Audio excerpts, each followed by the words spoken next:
All right, good morning or good afternoon, everyone. We apologize for the difficulty. I know that Zoom is overloaded, but that's no excuse. We paid for being able to take up to 500 people, and we had over 200 people registered. So we are recording the session. We'll get it out as a link to everyone that wants to watch it. And we will offer this again if there's enough interest in it. So this seminar is sponsored by three groups. The James Company, which is a fundraising consulting firm that I am the co-owner of. It's also offered by Common Ground, which is the IEF affiliate in Milwaukee, Wisconsin, and Metro IEF, which is the network of community organizations east of the Mississippi. IEF was founded many years ago, 40 years ago, 80 years ago now, I guess it is, by Saul Alinsky. And it's a network of organizations that builds power for ordinary people to strengthen the common good. So those are the three organizations that are sponsoring today's event. As Julie said, we will record it. And let's put up the agenda. We're going to put slides up. And we will offer opportunities for questions in the chat function. And the technical questions Julie can answer in just a second. So Rachel, let's begin with the slides.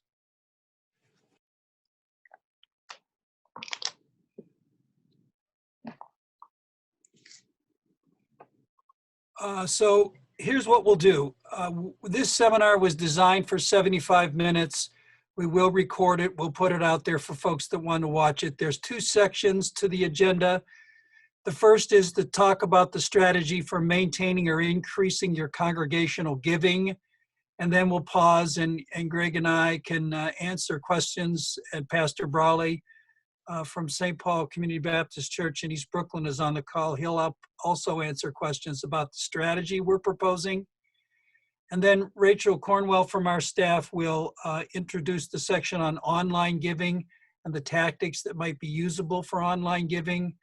We'll pause again for questions and we'll do next steps. If you want to ask a question, you go to the chat function, which Julie can explain in a minute. And then we'll answer your questions as best we can. Whatever we can't answer, there'll be a survey at the end. And you can fill out more questions on the survey. We've got your email addresses. We'll get answers to the questions out as best we can. So let's begin with the introductions. Julie, why don't you tell everyone who you are, then Rachel, Greg, and then myself. Go ahead, Julie. Hi, welcome everyone. Many of you heard this, but I'm going to repeat for the new people that have joined us. Please make sure that you stay on mute. If you're not on mute now, please put yourself on mute. If you need to ask a question, please click on your chat button and type in the question. For phone users, it's a little different. I think if you click the triangle, you can get to your chat area. If you want to change your view at the top, you can see you are viewing Rachel Cornwell's screen. There's view options next to that. You can click on that and make the screen smaller. You can also click on side by side. You can see up at the top, it might say speaker view, or for phones, you can swipe to the left, I believe, to change your type of view. So you could see gallery view or speaker view. We are recording today's session. We are recording the presenters and the slides. We are not recording the gallery view. And we will have this along with a survey that we're going to send you in an email after today's meeting. Okay, thank you, Julie. Rachel, you want to introduce yourself? Sure. My name is Rachel Cornwell. I'm a program director with the James Company. I'm based in suburban Washington, D.C. I've served congregations in the D.C. metro area for 15 years. And about 2.5 years ago, I came to work for the James Company. One of the churches that I served as I'm a United Methodist pastor, was a client of the James Company and also a member of Action in Montgomery. which is part of Metro IAF. And I'm just really glad to be here and looking forward to this conversation. Greg? Yes, I'm Greg Pierce. I've been with the IAF as both a leader and an organizer for 50 years. Right now, I'm part-time supervisor of the 4 Illinois IAF affiliates. I also worked part-time on and off for the James Company doing fundraising with the congregations. Thank you. Reverend Brawley, are you on? Can you introduce yourself? Yes, my name is David Brawley. I'm the pastor of the St. Paul Community Baptist Church in the East New York section of Brooklyn. Like everyone else, we are most interested in how to stay solvent and viable in these times. And we think we've discovered some things that might be helpful to others. And I'm glad to be here to share. Thank you. Thank you, Pastor. So let me introduce myself. My name is Bob Conley again. And 3 institutions have shaped my life and bring me to being able to do this kind of a seminar related to money. The first is the Roman Catholic Church. The second is the Industrial Areas Foundation, IAF. And the third is the James Company. So the Roman Catholic Church taught me about love. The IAF taught me about power. And the James Company taught me about money. And we're going to talk about all 3 in some fashion today, but mostly we'll talk about money. I've been involved in raising money for churches as the co-owner of the James Company for about 40 years. And we've helped over 1,200, 1,300 different organizations, mostly churches, raise $1.2 billion. So what we're about to talk about is based on that experience. It's based on that kind of wisdom that we've accumulated in all these many years. So let's begin. We're going to talk about strategy first. We're going to talk about strategy for maintaining giving. So Rachel, if you want to go to the next slide.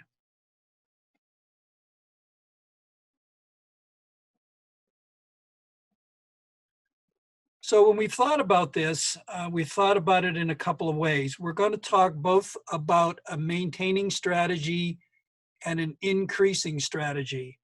It's important that we understand that you can do both in a congregation, and even in a time of crisis, you can ask people for more money.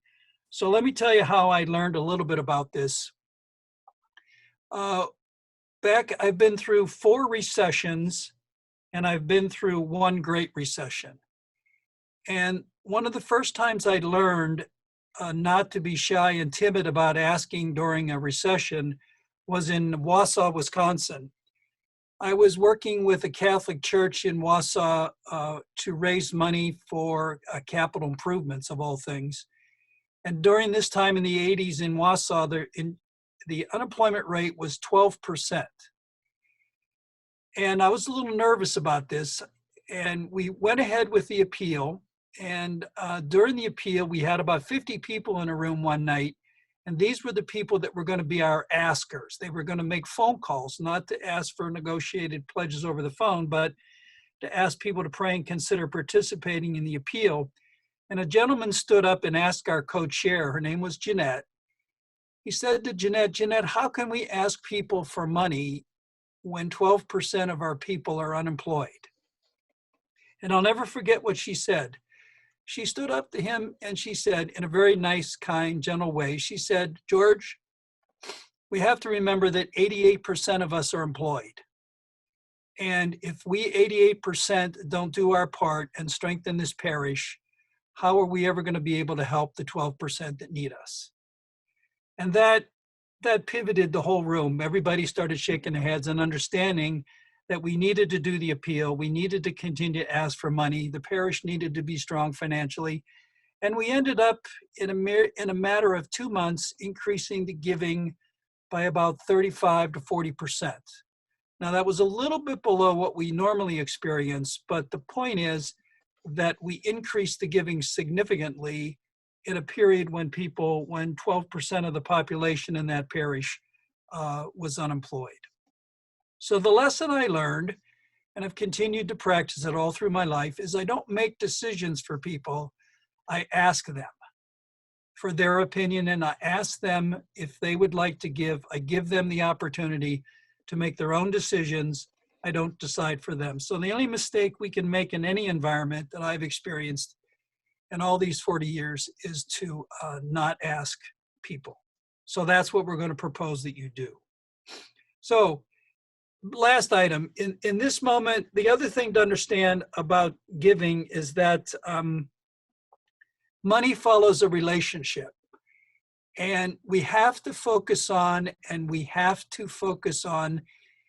the relational part before we talk about the asking part. And we are going to talk about online giving. There's a lot of questions you have about online giving. Rachel knows something about that. Others on the call know something about that. But there's no magic in online giving. So let's be clear about that.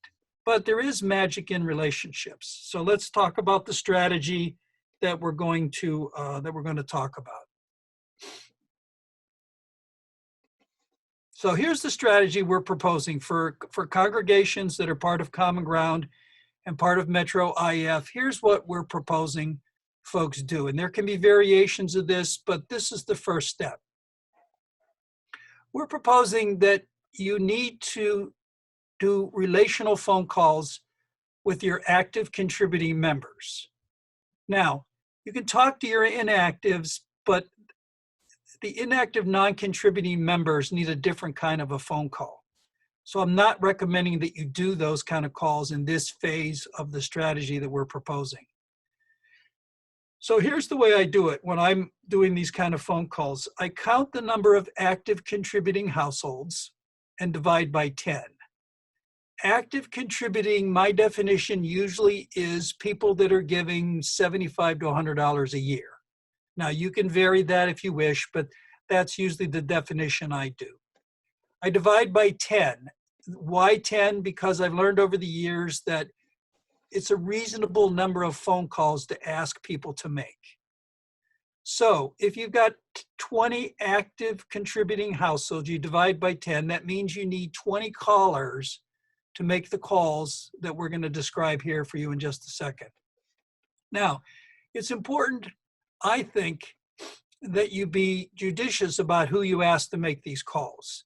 I had an experience the other day with one of our local churches that had someone making these calls as a mandatory assignment for a member of their governing body.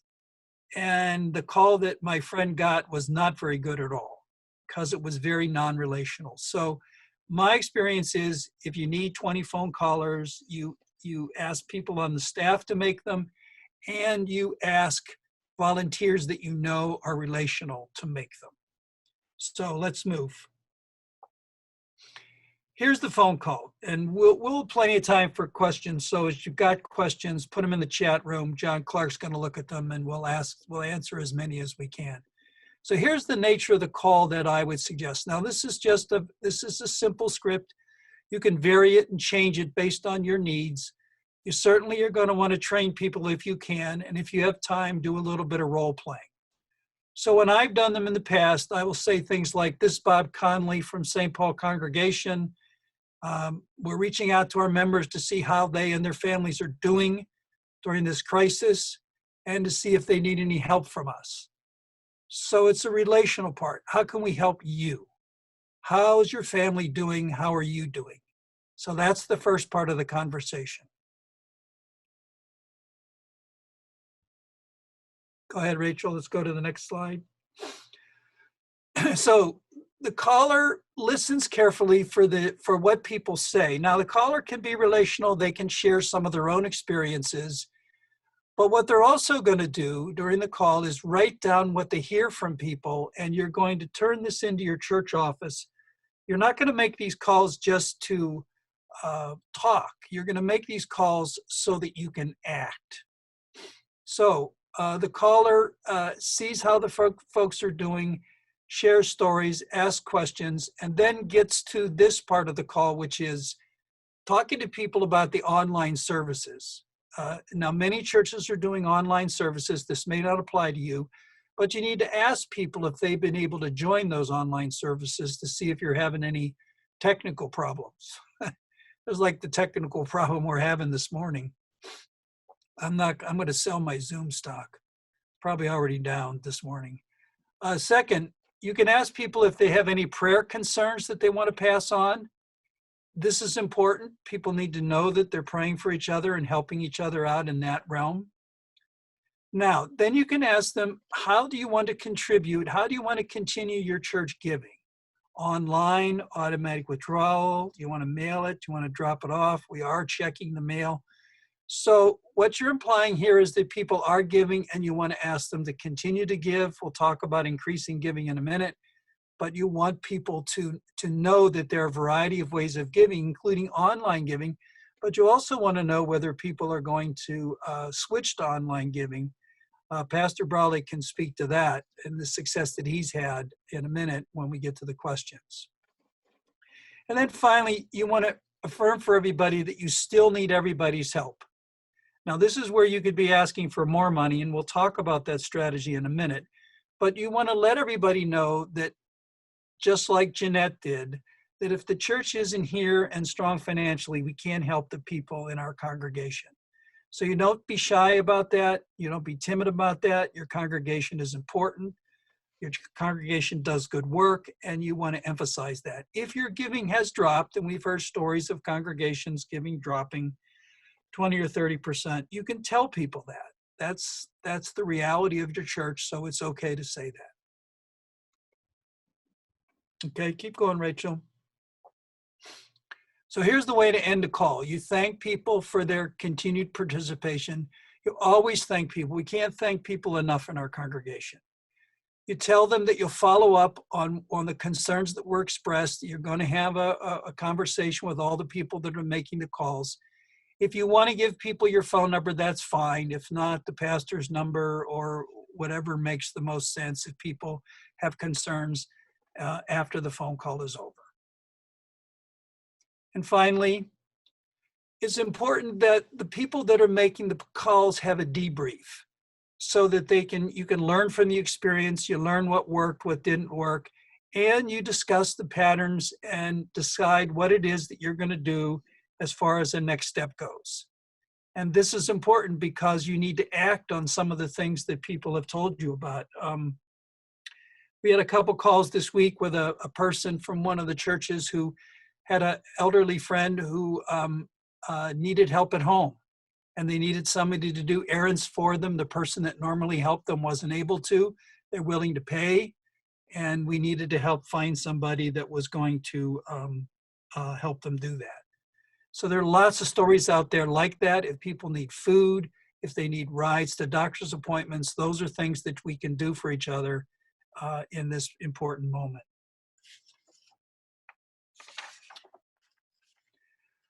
Okay.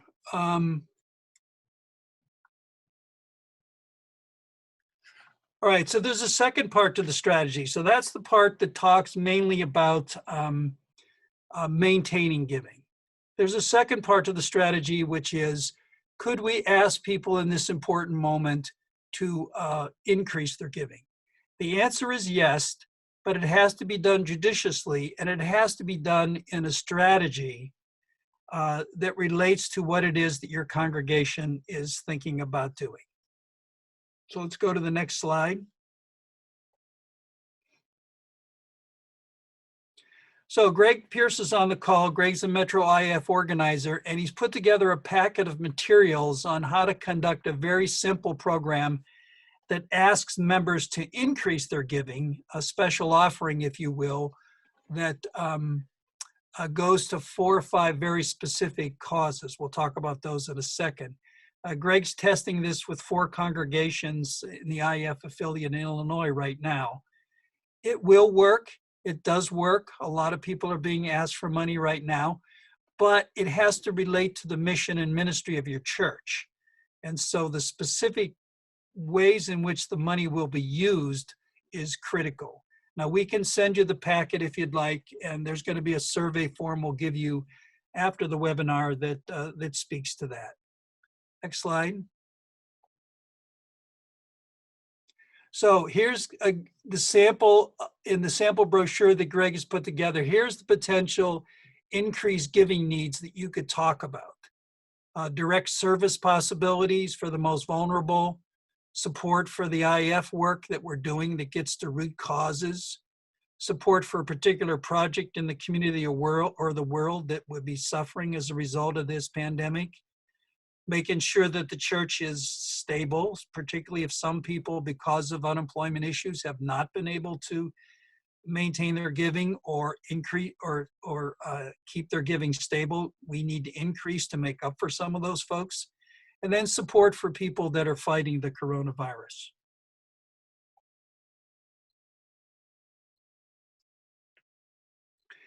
All right, that's the proposed strategy. I'm conscious of the time because we know you want to get to some of the questions about the online giving opportunities and strengths. So John, are there any particular questions that people have had that Greg or I should speak to at this moment?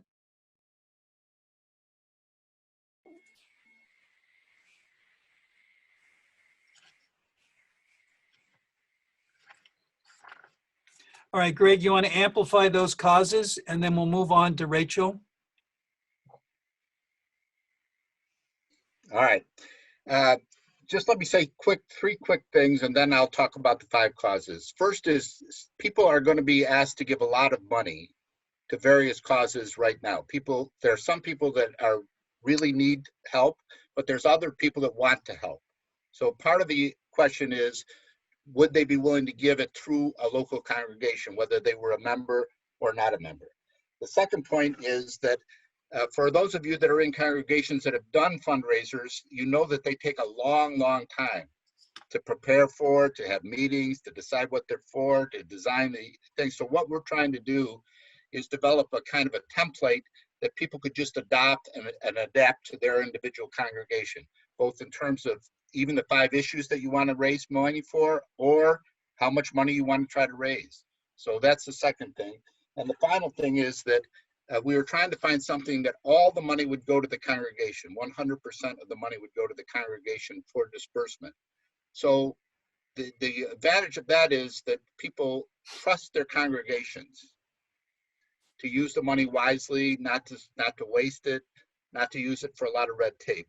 And so the 5 issues that are on the screen, can we put them back up on the screen? Those are the ones we came up with in Illinois, 5 different areas. And what we're saying basically is it'll go to all,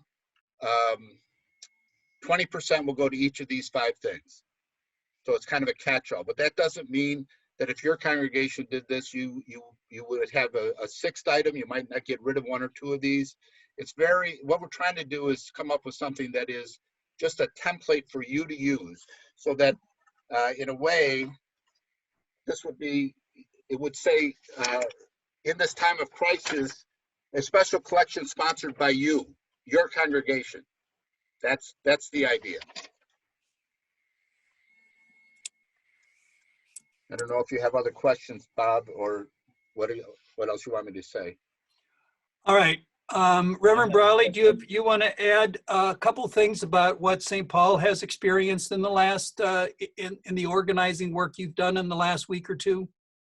Yeah, I think what I can offer here is some of my reluctance initially to call folks and ask for money.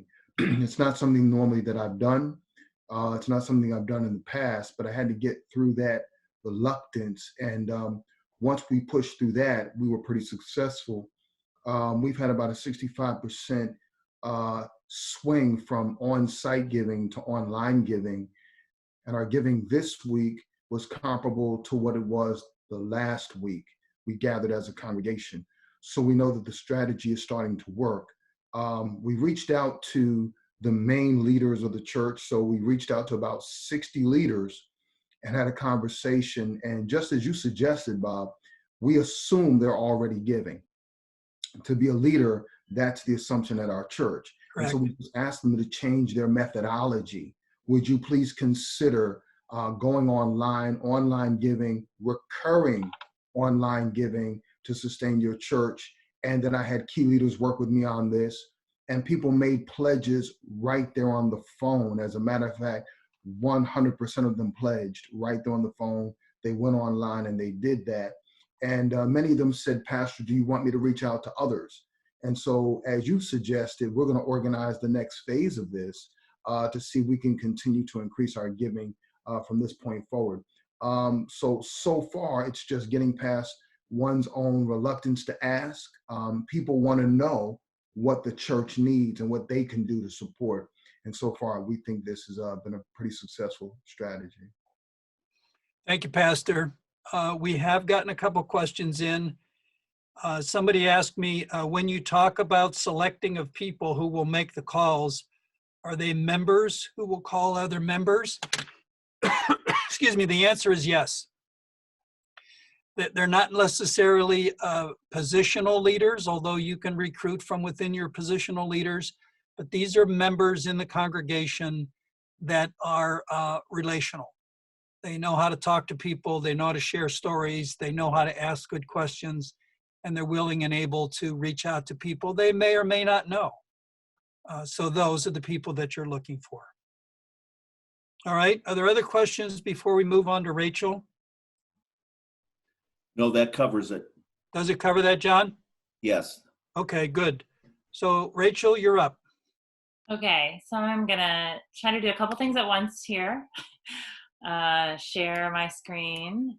So I'm gonna just take about 10 minutes to talk about different tactical tools to use for online giving and ways to receive offering and support when you're not meeting in person. The most important thing, as Bob has said, is to listen to people when you're having these relational calls and to hear from them what's going to be easiest for them to make their donations. So if you are already receiving donations now in the mail, through ACH or direct deposit or PayPal or a web format, you need to communicate that to people. So send an email, send a letter, mention it in your relational phone calls, but tell people, here's how you can give to support the work of the church. Someone is in the office checking mail, but explain to people how you are receiving donations at this point. And then hear from them what would make it easier for you to make those contributions. The best way is or the most direct way, I should say, is to enable people to do an ACH or direct deposit because there's no charge involved with this. So the first step for you, if you're not already doing this as a church, is to contact your banking institution and enable your account to receive these kinds of direct deposits. ACH stands for Accounting Clearinghouse. So what an ACH payment authorization, you see this is a sample form. People can fill this out, mail it into the church or email it into the church, and that will enable you to withdraw from their account. So what the donor does is they fill out this form, then the church asks the bank for the withdrawal. The other way that they can do it from the donor side is they can set up their own account. Excuse me, are the slides showing up? They should be. Are you not seeing them? No, I'm not seeing them. Oh, excuse me. Okay, hold on. Like I said, trying to do two things at once. That's all right. We've got time. Now, do you see it? Yeah, I can see them. So you Okay, want to go back to the beginning then? No, that was all I had. Okay. However you're receiving donations now, communicate that. So direct deposit, you can email out this form to people. You can put it in a letter to your congregation. This will authorize you to make withdrawals from their account. They can also do it on the donor side. They can reach out to their bank and say, I want to make direct deposit to my church weekly, monthly, however, and that will generate a check that then will be deposited into, or it will be mailed to the church. So as long as you have someone in the office who's opening mail and making that deposit, that should work for you. If you are not using an online giving platform like Vanco or Tithely or Givelify or some of the options, And I just want to say that as the James Company, we're not endorsing any of these. But if you're not already using them, the things that you have to consider, these online platforms have a variety of ways to give. So they're set up to make it easy for your members to make the donation. They can give online through your website if you have one. They can give using a mobile app from their smartphone. Some of them have a text to give that's inclusive in the subscription package. Some of, like Tithely has an add-on text to give that's $19 a month. The benefit to the church of using one of these is that they are designed for churches, and they are, you get a lot more reporting and documentation and things from them. They do cost money. So Vanco and GiveLify, I'm not sure about GiveLify, but I know Vanco has a monthly charge, for example, and then add-on fees. There's also a transaction fee. So for every deposit that gets made, it's usually between 2 and 3%, and then a 30 to 45 cent transaction fee. So you want to ask people, if you're using this, to consider increasing their donation by 2 to 3% to cover those transaction fees. The other benefit is that people can make a donation using a debit card, a credit card, and not just from their bank account. So that is of some benefit to your members, that they can pay in a variety of ways. But you'll want to do some research into what is going to work the best for you, and then also consider the costs of these various subscription services.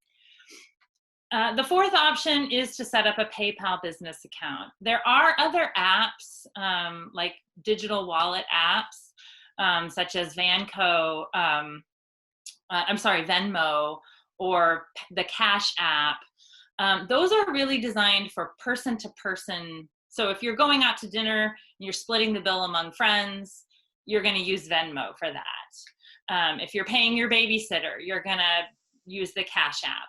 But for a business account, like a church, I recommend, I am sort of endorsing here, but I recommend setting up a business account with PayPal.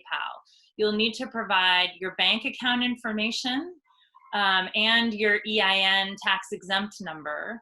And then you get a lower transaction fee for being a nonprofit organization. But with a PayPal business account, you can put a link on your website to that. You can put a donate button. You can share that with your members in your electronic email newsletter, if you're still doing that, on your Facebook page. So again, there's a fee involved, but there's not a subscription fee with a PayPal account. And then whatever format you're using, again, communicating that clearly to people. Even in the best of times, when I was a pastor, we had difficulty getting people to sign up for online giving. Helping them understand that this was, is this a one-time donation or a recurring donation? With an ACH payment, it's usually a recurring donation. Walking them through the logistics of signing up for an online subscription, or rather a recurring donation. So people need technical help. So you might consider making an instructional video, or doing a Facebook post, maybe doing a Zoom call with your members to explain how to set up the online giving, or whatever format you're using. But again, communicating to people how to do this and walking them through the steps. You may need to do one-on-one individual phone calls with people. So I see there's a lot of questions, so I'll pause there and we can answer questions. All right, John, what kind of questions have we got? I've got a few others that are coming my way too, but John, why don't you start with questions that people have? Some of the questions are being answered by participants. So I'm not sure. I suppose the one question that we might want to talk a little bit more about, we do not yet have automatic withdrawal, we could use help on setting this up for our members, which is oftentimes, Rachel, as you already mentioned, an issue, is that people need help with this. And you suggested putting together perhaps a video training or even just a sheet of information. Is there anything else you want to say about that in terms of educating people on how to do this? Yeah, I mean, I think you have a couple of different options. You could send out an email explaining the steps, explaining the different options to people. You could do one-on-one phone calls. You could do a Zoom. You could do a video in which you explain it. So a lot of people are asking, I'm looking at the chat, about Zelle. So Zelle is a product through certain banking institutions. I personally use Capital One, so I know they use Zelle. That is a way that you can, again, that's a person-to-person. So they call it P2P. So like Venmo, like Cash App. So if you want to pay somebody that way, you can use Zelle. They're also trying to compete with PayPal. I don't know about transaction costs with that, but I'm assuming that there are, because there are transaction costs with all of these other P2Ps. The best way for people to go into their bank account and create a recurring bill pay, like they're going to pay their utility bill. They can cut a check to the church every week or month. Realm, someone is asking about Realm. And so if you already have a system for your church like Touchpoint or Realm, which is usually a database system that then has giving capabilities, you should be able to use that to facilitate online giving for your members. So again, the key is explaining to people that you have this option. They have this option as a way to give to the church, and explaining people how to set it up. Is it a one-time donation? Is it a recurring donation? Are they donating to the operating fund, or do you have other options for ways of people giving, to an emergency fund like Greg was suggesting? Yeah, the PayPal business account, somebody answered this question, but there is no subscription fee for it. But yes, each donation has a transaction fee of a little over 2% for a nonprofit, plus I think it's between 30 and 45 cents per transaction. So again, communicating to people if they can increase their donation just a little bit to cover those transaction fees, that will help you. Rachel, a little further up, somebody asked, I don't know that we covered this, when Pastor Brawley was talking and mentioning the success with online giving at his congregation, it says, what features were most helpful to you and what service did you use? Pastor Brawley, are you still there? Yeah, this really wasn't about features. We basically use, and Myra Miller's in the chat room representing St. Paul in our fiscal ministry, but we use Givelify and PayPal.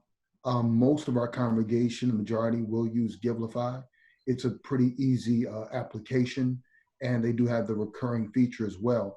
But I will just further underscore that this is really about relationships and asking for what you need, and then directing people, and then being able to provide kind of the tutorials, walking people through the process. The first night we did it, for some reason, everybody had a difficult time getting in to Givelify that particular night. So just encouraging people, try it again. We discovered if you scanned your credit card, it didn't work. You had to input the numbers. So it's just kind of going through all those processes, eliminating the difficulties for people, making it as easy as possible. And then just thanking people and affirming, we see you. Thank you for what you just did. So that's what's working for us right now. But Pastor, you increased significantly the number of people that went to online giving. Isn't that correct? Yeah, absolutely. I don't have the exact percentage, but overwhelmingly so. the majority of people gave online last week, and our giving was equal to the week before. So it's an extraordinary move for us within a matter of about 4 or 5 days, but it Right. was an intense calling campaign. Right. But the point is that people were asked to do it Correct. as a way of continuing to support the church because they love their church. They know the ministry works. They're related to the church. And so the great thing about what Reverend Brawley did was that they weren't afraid to ask. Let me add one more thing, Bob. Yeah, Let me go add one ahead. more thing. This is a little variation from the initial strategy, adding one more layer for us that worked. What I did was I worked directly with leaders who knew other leaders. So a group of about 48 leaders in our women's ministry, having the leader who's over that ministry be on the call with me to relate together, to further underscore. And then the first thing I had to do was tell everybody I have switched Yeah. to online giving, and this is the amount of money I'm giving. What can we depend on you for? Right. And that kind of broke the ice. Okay. All right, John, Rachel, Greg, other questions that we're seeing in the chat room? I do have one question that came in before we started the webinar. Sure. I'll read it, and this was probably one that anyone on the webinar can respond to as well, because it's a wide-reaching question. The question is, our congregation is keeping a list of members who will lose essential income during this crisis.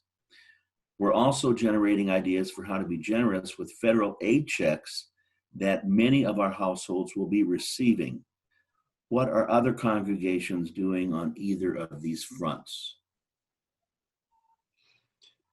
Okay, that's a great question. Well, I'll offer a couple of thoughts. The one is, once this aid package is passed, It passed. I think it did pass today. Yeah. This morning.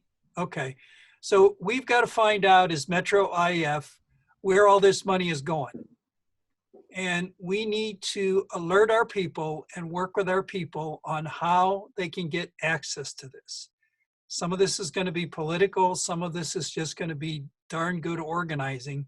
But we've got to let our people know how to apply for unemployment, where they have to go, where these checks are, what's going to happen with it.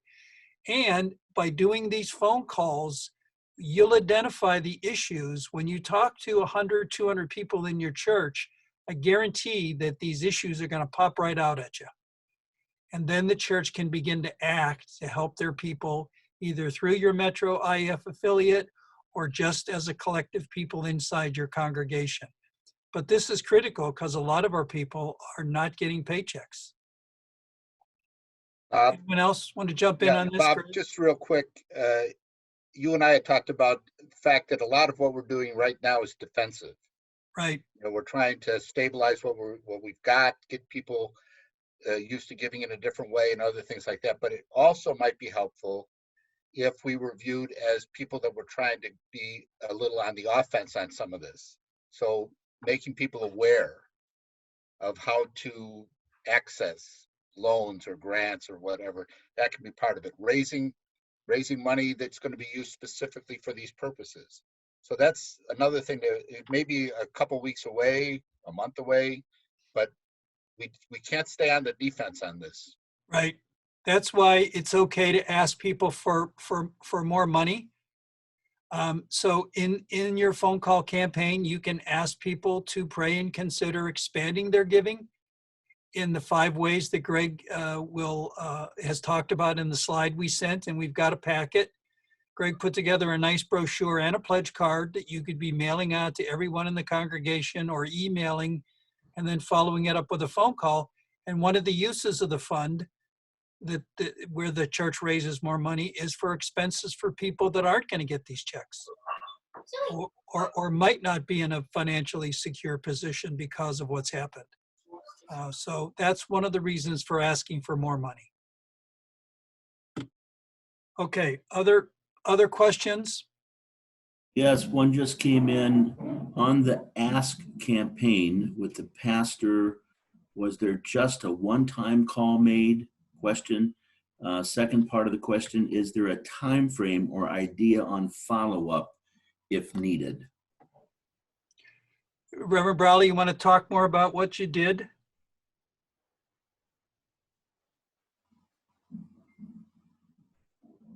Specifically, what do you need to know? So how many people made the phone calls, and was it a one-time effort or was there follow-up with people? I guess was the immediate question. Yes, that's So what we did is we organized in phone call sessions with our leaders, our top leaders of about 10 or so. So we'd have a group conversation. I would give an update on where the church is, what we're attempting to do, what we're facing, and then talk a little bit about giving, where we are financially, and then talk about what was already done by other leaders, what was done by the pastor, and then I'd make the pledge or the plea rather, and the top leader of that particular group would then assist me by calling names, and we would take pledges. All right, good. So you'll see in the material that Greg has, we're going to do a survey at the end of the call here in a few minutes, and he put together a very simple brochure that could be sent out explaining the cause and the 5 purposes for the money. There's a pledge form. You could easily mail this out to people, send this out to people, and then make the phone calls afterwards.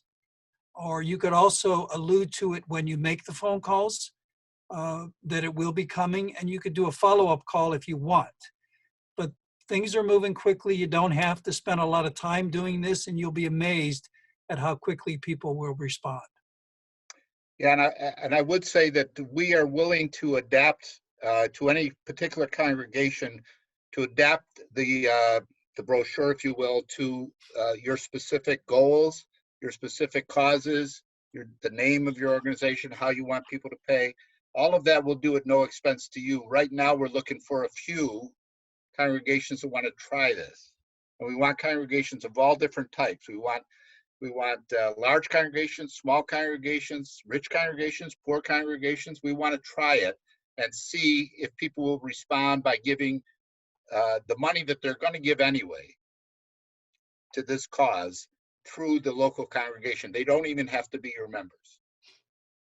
Okay. All right, other questions before we move to next steps? Just real quick, someone asked if there was a age range for online giving, and I just wanted to say anyone can do this.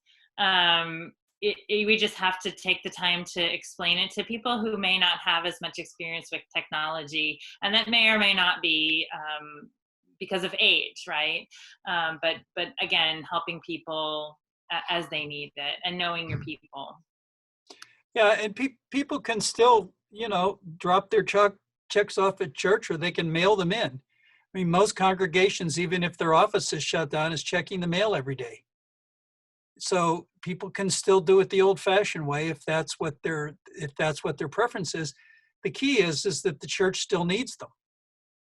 The church's ministry, in order to thrive, needs people to give and needs people, and we need to be proud of that. We need not be afraid of asking for that. If we're doing good stuff for people and we're doing good stuff to change the world and make the world a better place, we got to be proud to ask for it. Most of raising money, folks, is us, not the other. When I've trained people to do this for 40 years, most of it is our own fear and our own timidity about asking for what the church needs and what God needs and what this world needs. That's really what it comes down to. Okay, any other questions before we get to next steps? There's a couple more questions coming in. All right. Yeah, I'm watching them here. I'm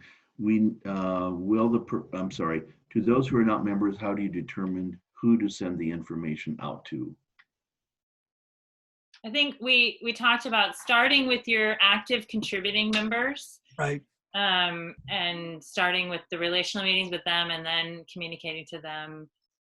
Do you want to talk about next steps beyond those current contributors, Bob? Well, Rachel's right. The people that are going to give more and continue to give and maintain give and increase their giving are the people that are giving now. If someone is not giving to the church now, it's usually not an issue of money, it's an issue of relationship. And a relationship is based on trust, care, and mutual interest. And so if you want to reach out to people that are non-givers, you have to build a relationship. It's very difficult to do that over the phone, I'll tell you that.